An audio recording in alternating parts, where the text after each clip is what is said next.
এই খুতবায় সর্বপ্রথম আমি আপনাদের সাথে একটি শব্দের অর্থ শেয়ার করতে চাই, যা সাধারণ অনুবাদ করা হয় দুর্ঘটনা বা বিপদ। এর জন্য কোরআনের শব্দ হলো মুসিবা। আপনারা যারা ভারতীয় উপমহাদেশের, অনেকেই হয়তো মুসিবত শব্দটি ব্যবহার করে থাকেন।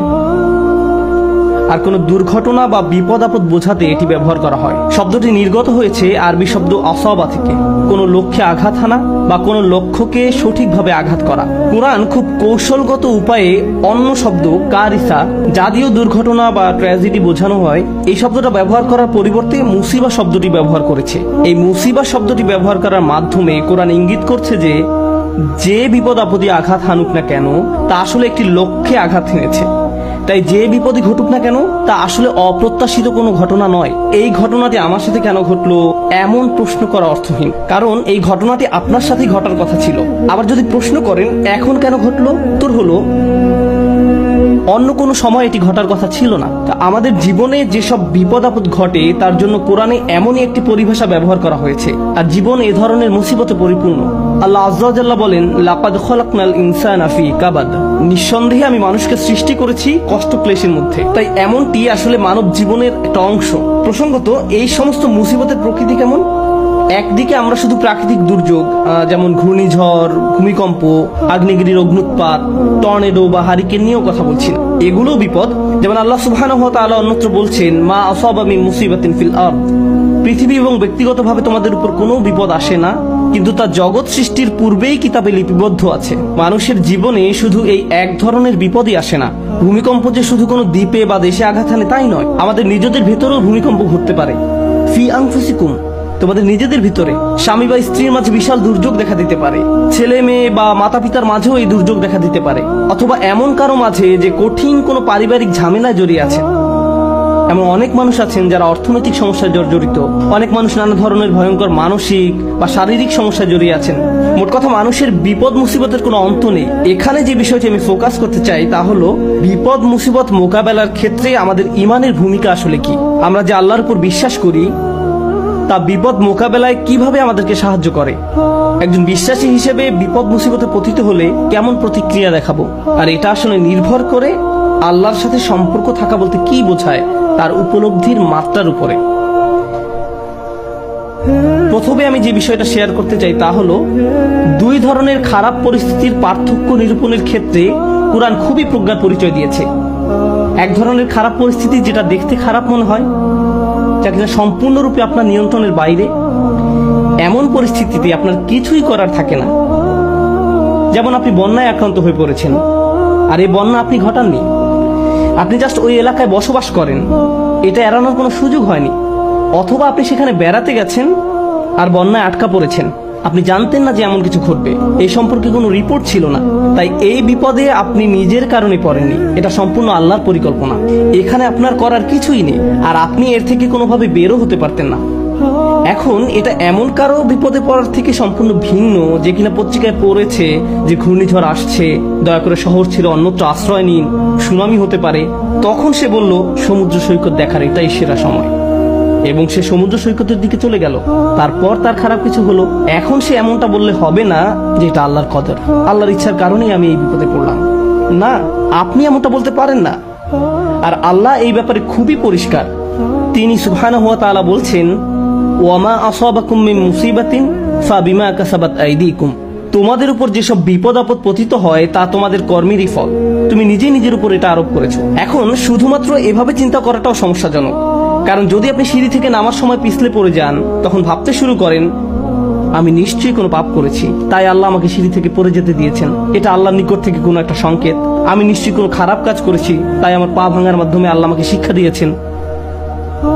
আপনি নিজের মতো করে ঘটে যাওয়া ঘটনাগুলোকে বিশ্লেষণ করতে থাকেন। আপনি অদৃশ্য কার্যকরণ, কজ অ্যান্ড ইফেক্ট নিয়ে ভাবতে শুরু করেন, আর এই ধরনের চিন্তা চরম পর্যায়ে চলে যেতে পারে। তো এইখানে আমি যে বিষয়টিতে জোর দিতে চাই তা হলো আল্লাহর উপর বিশ্বাসীরা দুই ধরনের এক্সট্রিম পর্যায়ে চলে যেতে পারেন। একটি এক্সট্রিম পর্যায়ে হলো সবকিছু আল্লাহর ইচ্ছায় ঘটছে, আমার এখানে করার কিছুই নেই, যাই ঘটুক না কেন আপনি আমাকে দোষ দিতে পারেন না, এটা আল্লাহর কদর। মা আসাবাকুম মিন মুসিবাতিন ফাবিইذنিল্লাহ, আল্লাহর নির্দেশ ব্যতিরেকে কোনো বিপদ আসে না। তিনি সূরা তাগাবুনে এই কথা বলেই দিয়েছেন, তিনি সরাসরি এই কথা বলেছেন। এটা আল্লাহর অনুমতিতেই ঘটে, আল্লাহর পরিকল্পনা এমনই ছিল, এখানে আমার করার কি আছে।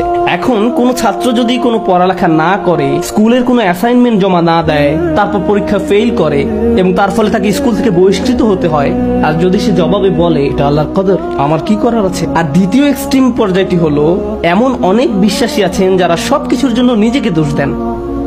আল্লাহ আমাকে এত সব বিপদে ফেলেছেন কারণ আমি খুবই খারাপ একজন মানুষ। বিষয়টা নিজ থেকে না ঘটলেও অনেক সময় আশপাশের অজ্ঞ মানুষরা, এমনকি পরিবার থেকেও হতে পারে, তারা এসে আপনাকে বলে, জানো কেন এটা ঘটলো? কারণ তুমি একজন খারাপ কন্যা। কেন এটা ঘটেছে জানো? কারণ তুমি একজন খারাপ পুত্র। কেন এটা ঘটলো? কারণ তুমি তোমার শ্বশুর বাড়ির লোকজনের সাথে ভালো আচরণ করো না। না, ট্রাক আমাকে আঘাত করেছে কারণ ট্রাক ড্রাইভার ট্রাফিক সিগন্যাল মানেনি। আমি আমার স্ত্রী বা অন্য কারোর সাথে ঝগড়া করার কারণে এমনটি ঘটেনি। এভাবে অন্য মানুষরা এসে আপনাকে বলবে, অমুক অমুক কারণে আল্লাহ তোমাকে বিপদে ফেলেছেন, অমুক কারণে আল্লাহ তোমাকে বিপদে ফেলেছেন। মনে হয় যেন অদৃশ্য জগৎ থেকে তারা কোনো ইমেইল পেয়েছে যে অমুক অমুক কারণে এমনটি ঘটেছে, কজ অ্যান্ড ইফেক্ট। তো এই রকমের দুই ধরনের এক্সট্রিম চিন্তা পদ্ধতি আছে। এখন কোরআন কি করে? কোরআন সবকিছুর মতো এখানেও ভারসাম্য দান করে। প্রসঙ্গত, এই ভারসাম্যপূর্ণ উপলব্ধি যদি আপনার না থাকে, জীবনের অনেক কিছুই তাহলে মেলাতে পারবেন না। কোরআনের এই কথায়, আলা বিযিকরিল্লাহি তাতমাইন্নুল কুলুব, আল্লাহর জিকির দ্বারা অন্তরসমূহ শান্তি লাভ করে, এটা অন্য একটা অর্থ দান করে। প্রকৃতপক্ষে আল্লাহর চূড়ান্ত জিকির তথা জিকরুল্লাহ হলো আল্লাহর কিতাব। আর আল্লাহর কিতাব, তাই আমি যুক্তি দেখাবো, আপনি যদি জীবনের সমস্যাগুলোকে কোরআনের আলোকে বুঝতে ব্যর্থ হন, তাহলে সুবহানাল্লাহ, আলহামদুলিল্লাহ জিকির করা সত্ত্বেও আপনার অন্তরে প্রশান্তি পাবেন না। আপনি যদি আন্তরিক হন, ইনশাআল্লাহ প্রশান্তি পাবেন। কিন্তু এখানে উদ্দেশ্য হলো এই ব্যাপারটা সঠিকভাবে উপলব্ধি করা যে আল্লাহ কিভাবে আমাদের সাথে আচরণ করেন। তাই আমি এই সম্পর্কে আপনাদের সাথে কিছু কথা শেয়ার করতে চাই। এখন নিজেকে দোষ দেওয়ার ক্ষেত্রে কোন জায়গায় আমরা দাগ টানবো, কিভাবে বুঝবো যে এটা আল্লাহর পক্ষ থেকে আর এটা আমার দোষ? এই দাগটা আপনি কোথায় টানবেন? বস্তুগত জগতে এটা বোঝা খুবই সহজ। বস্তুগত জগৎ বলতে আমি কি বোঝাচ্ছি, যেমন আমার গাড়িতে যদি আমি গ্যাসোলিন দেওয়ার পরিবর্তে পানি দেই, তারপর এটা না চলে, তখন পরিষ্কারভাবে আমি বলতে পারি না যে এটা আল্লাহর পরিকল্পনা। অথবা আপনি যদি সবসময় জাঙ্ক ফুড খেতে থাকেন, মিষ্টি জাতীয় খাবার সবসময় খেতে থাকেন, তারপর 45 বছর বয়সে ডায়াবেটিসে আক্রান্ত হন, তখন আপনি বলতে পারেন না, ইয়া আল্লাহ, আমি কি বিপদে পড়ে গেলাম, এটা আল্লাহর পক্ষ থেকে পরীক্ষা। না, এটা আপনার মন্দ খাদ্যাভ্যাসের পরীক্ষা। আপনি শশা না খেয়ে সুইস রোল খেতেন বা এরকম যাই খেতেন না কেন, আপনি জাঙ্ক ফুড খেতেন, তাই এমনটা ঘটেছে।